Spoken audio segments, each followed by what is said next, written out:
Hi friends, good evening. Welcome to my cooking channel. So ಎಲ್ರಿಗೂ ಸ್ವಾಗತ ಸುಸ್ವಾಗತ ನಮ್ಮ ಚಾನಲ್ಗೆ. ಓಕೆ, ಸೊ ನಾನಿವತ್ತು ಏನು ಮಾಡ್ತಾಯಿದ್ದೀನಿ ಅಂದರೆ ತುಂಬ ಸಿಂಪಲಾಗಿರೋದೊಂದು ಟೀ ಮಾಡ್ತಾಯಿದ್ದೀನಿ. ಕ್ಯಾರಮಲ್ ಟೀ ತುಂಬಾ ಚೆನ್ನಾಗಿರುತ್ತೆ. ಯಾವಾಗಾದರೂ ಒಮ್ಮೆ ಈ ಥರ ಮಾಡಿ ಕುಡೀರಿ, ತುಂಬಾ ಇಷ್ಟಪಡ್ತೀರಾ. ಓಕೆ, ಇದಕ್ಕೆ ಏನೆಲ್ಲ ಇಂಗ್ರೀಡಿಯೆಂಟ್ಸ್ ತೊಗೊಂಡಿದ್ದೀನಿ ಅಂದರೆ ನಾನು ಒಂದು 2 or 3 ಮೆಂಬರ್ಸಿಗೆ ಮಾಡ್ತಿರೋದು. ಸೊ ನಿಮಗೆ ಕ್ವಾಂಟಿಟಿ ನಿಮ್ಮ ಮನೇಲಿ ಜನ ಎಷ್ಟಿರ್ತಾರೆ ನೋಡ್ಕೊಂಬಿಟ್ಟು ಹಾಕ್ಕೊಳ್ಳಿ. ಓಕೆ, ನಾನು ನೋಡಿ 1-2 ಸ್ಪೂನಷ್ಟು ನಾನು ಕ್ಯಾರಮಲ್ ಟೀನ ಬೆಲ್ಲದಲ್ಲಿ ಮಾಡ್ತಾಯಿದ್ದೀನಿ.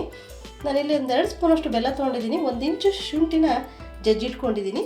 ನೋಡಿ, 1 ಏಲಕ್ಕಿ ತೊಗೊಂಡಿದ್ದೀನಿ, 2 ಕಾಳುಮೆಣಸು ತೊಗೊಂಡಿದ್ದೀನಿ, ಮತ್ತು 1 ಟೀ ಸ್ಪೂನು ಟೀ ಪುಡಿ ತೊಗೊಂಡಿದ್ದೀನಿ, 1 ಗ್ಲಾಸ್ ಹಾಲು ತೊಗೊಂಡಿದ್ದೀನಿ. ಓಕೆ, ಈಗ ಸ್ಟಾರ್ಟ್ ಮಾಡೋಣ. ನೋಡಿ, ಈಗ ಪಾತ್ರೆ ಇಟ್ಟಿದ್ದೀನಿ. ಸೊ ಈಗ ನಾನು ಏನು ಮಾಡ್ತೀನಿ ಅಂದರೆ ಇವೆಲ್ಲ ಇಂಗ್ರೀಡಿಯೆಂಟ್ಸ್ ನೀರು ಹಾಕಲ್ಲ, ಫಸ್ಟ್ ಇದನ್ನೆಲ್ಲ ಹಾಗೇ ಇದು ಮಾಡ್ಕೊಳ್ತೀನಿ. ಆ ಬಿಸಿಗೇ ಅದು ಕರಗಬೇಕು, ಹಾಗೆ ಮಾಡ್ಕೊಳ್ತೀನಿ. ಓಕೆ, ಇದಷ್ಟು ಏನು ಮಾಡೋಣ ಅಂದರೆ ಕ್ಯಾರಮಲ್ ಥರದ್ದು ಮಾಡೋಣ. ಓಕೆ ಫ್ರೆಂಡ್ಸ್, ನೋಡಿ, ಟೀ ಪುಡಿ, ಬೆಲ್ಲ, ಶುಂಠಿ ಮತ್ತು ಏಲಕ್ಕಿ, 2 ಕಾಳುಮೆಣಸು ತೊಗೊಂಡಿದ್ದೆ ಅಲ್ವಾ. ಸೊ ಇದನ್ನು ಹಾಗೇ ನೀರು ಹಾಕಬೇಡಿ, ಇದನ್ನು ಹಾಗೇ ಸ್ವಲ್ಪ ಅದು ಬಿಸಿಗೆ ಎಲ್ಲ ಇದಾಗಲಿ, ಕರಗಲಿ. ಯಾವುದೇ ಥರದ ನೀರು ಹಾಕೋಳಕ್ಕೆ ಹೋಗಬೇಡಿ. ಸೊ ಇದಾದಮೇಲೆ ಹಾಲನ್ನು ಹಾಕಿ ಕುದಿಸ್ಕೊಳ್ಳೋಣ. ಕಲ್ಲರಾಗಿ ಚೆನ್ನಾಗಿ ಬರ್ತೈತಿ, ಚೆನ್ನಾಗಿರುತ್ತೆ ಕುಡಿಲಿಕ್ಕೆ. ಊರಿನಲ್ಲೇ ಮಾಡ್ಕೊಳ್ಳಿ.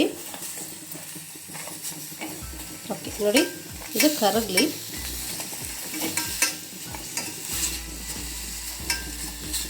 ಓಕೆ, ಇದನ್ನು ಈ ಥರ ಸಾಕಿಷ್ಟು ಫ್ರೈ ಮಾಡಿ ಇದಕ್ಕೆ ಬೇಕಾದ್ರೆ ನೀರು ಬೇಕಾದ್ರೂ ಹಾಕಿ, ಇಲ್ಲಾಂದರೆ ಹಾಲು ನೀರು ಎರಡೂ ಮಿಕ್ಸ್ ಮಾಡಿ ಹಾಕೋದಾದ್ರೂ ಓಕೆ, ಇಲ್ಲ ಅಂದರೆ ಬರೀ ಹಾಲು ಹಾಕಿದ್ರೂ ಓಕೆ. ನೋಡಿ, ನಾನು 2 ಸ್ಪೂನಷ್ಟು ನೀರು ಹಾಕಿದ್ದೀನಿ. ಸೊ ಇದ್ರ ಜೊತೆಗೇ ಸಹ ನಾನು ಹಾಲು ಕೂಡ ಹಾಕ್ತೀನಿ. ಓಕೆ, ನೋಡಿ, 2 ಗ್ಲಾಸಷ್ಟು ಹಾಲು ಹಾಕ್ತೀನಿ. ನಾನು 2 ಮೆಂಬರ್ಸಿಗೆ ಅಷ್ಟೇ ಮಾಡ್ತಾ ಇರೋದು, 2-3 ಮೆಂಬರ್ಸು ಕುಡಿಬೋದು.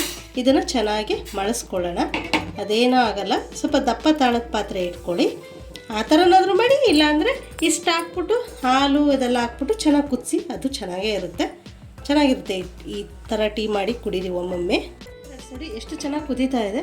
ಸೊ ನೀವು ಬೆಲ್ಲ, ಟೀ ಪುಡಿ, ಸೊ ಎಷ್ಟು ಕ್ವಾಂಟಿಟಿ ಬೇಕು ನೋಡಿಕೊಂಡು ಹಾಕ್ಕೊಳ್ಳಿ. ಸೊ ನಾನಿಲ್ಲಿ 2-3 ಗ್ಲಾಸ್ ಆಗುತ್ತೆ. ಓಕೆ, ನೋಡಿ ಎಷ್ಟು ಚೆನ್ನಾಗಿ ಬಂದಿದೆ. ಆ ಥರ ಫಸ್ಟಿಗೆ ಸ್ಟಾರ್ಟಿಂಗ್ ಬಿಸಿ ಮಾಡಾದರೂ ಹಾಕಿ, ಇಲ್ಲ ಹಾಕ್ಬಿಟ್ಟು ಹಾಲು ಅದನ್ನೆಲ್ಲ ಹಾಕಿ ಕುದಿಸಿ, ತುಂಬ ಟೇಸ್ಟಾಗಿರುತ್ತೆ ಮಾತ್ರ ಟೀ. ಯಾವಾಗಾದರೂ ಒಮ್ಮೊಮ್ಮೆ ಈ ಥರ ಮಾಡಿ ಕುಡೀರಿ, ಚೆನ್ನಾಗಿರುತ್ತೆ. ಓಕೆ, ನೋಡಿ, ಇದನ್ನು ನಾನೀಗ ಗ್ಲಾಸಿಗೆ ಶೋಧಿಸ್ಕೊಳ್ತೀನಿ. ಓಕೆ ಫ್ರೆಂಡ್ಸ್, ಇದನ್ನು ಗ್ಲಾಸಿಗೆ ಶೋಧಿಸ್ಕೊಳ್ಳೋಣ. ಓಕೆ, ಟೀ ಗ್ಲಾಸ್ ಇಟ್ಕೊಂಡಿದ್ದೀನಿ, ಸೋಸ್ತೀನಿ. ಓಕೆ ಫ್ರೆಂಡ್ಸ್, ನೋಡಿ, ಬಿಸಿ ಬಿಸಿ ಗರಂ ಚಾಯ್ ರೆಡಿ ಆಯಿತು. ಖಂಡಿತ ಒಮ್ಮೆ ಈ ಮೆಥಡಲ್ಲಿ ಟ್ರೈ ಮಾಡಿ. ಸೊ ಸ್ವೀಟಿಗೆ ಅನುಗುಣವಾಗಿ ಬೆಲ್ಲ ಆದರೂ ಸಕ್ಕರೆ ಆದರೂ ನೋಡಿಕೊಂಡು ಹಾಕ್ಕೊಡಿ, ಎಲ್ಲದೂ ಅಷ್ಟೇ. ಸೊ ಮೆಜರ್ಮೆಂಟ್ ನೀವು ಎಷ್ಟು ಮಾಡ್ತೀರ ಅಷ್ಟು. ಸೊ ನಾನು ಹಾಕಿರೋದ್ರಲ್ಲಿ 2 ಗ್ಲಾಸ್ ಸ್ಟ್ರಾಂಗಾಗಿ ಮಾಡ್ಕೊಂಡಿದ್ದೀನಿ. ಸೊ ತುಂಬ ಚೆನ್ನಾಗಿರುತ್ತೆ. ಸೊ ನೀವು ನೀರಾದರೂ ಹಾಕಿ, ಸ್ವಲ್ಪ ನೀರು ಹಾಲು 2 ಮಿಕ್ಸ್ ಮಾಡಾದರೂ ಮಾಡ್ಬೋದು, ಇಲ್ಲಾಂದರೆ ಬರೀ ಹಾಲು ಹಾಕಿ ಮಾಡ್ಬೋದು. ತುಂಬ ಚೆನ್ನಾಗಿರುತ್ತೆ. ಒಮ್ಮೊಮ್ಮೆ ಈ ಥರ ಈವ್ನಿಂಗ್ ಟೈಮ್ ಮಾಡಿ ಕುಡೀರಿ. ಸೊ ನಾನಿಲ್ಲಿ ಈವ್ನಿಂಗಿಗೆ ಬಿಸ್ಕೆಟ್ ಜೊತೆಗೆ ಇದನ್ನು ಸರ್ವ್ ಮಾಡ್ತಾಯಿದ್ದೀನಿ. ಸೊ ನೀವು ಟ್ರೈ ಮಾಡಿ, ಹೇಗೆ ಬಂತು ಅಂತ ನನಗೆ ಕಾಮೆಂಟ್ ಮಾಡಿ, ಮತ್ತು ಲೈಕ್ ಮಾಡಿ, ಶೇರ್ ಮಾಡಿ. ಹೊಸದಾಗಿ ಯಾರೆಲ್ಲ ನಮ್ಮ ಚಾನಲ್ ನೋಡ್ತಾ ಇದ್ದಾರೆ ಪ್ಲೀಸ್ ಸಬ್ಸ್ಕ್ರೈಬ್ ಮಾಡಿ ಮತ್ತು ಸಪೋರ್ಟ್ ಮಾಡಿ. ನೆಕ್ಸ್ಟ್ ರೆಸಿಪಿಯೊಂದಿಗೆ ನಾನು ನಿಮ್ಮನ್ನು ಭೇಟಿ ಆಗ್ತೀನಿ. ಅಲ್ಲಿವರೆಗೂ ಬಾಯ್.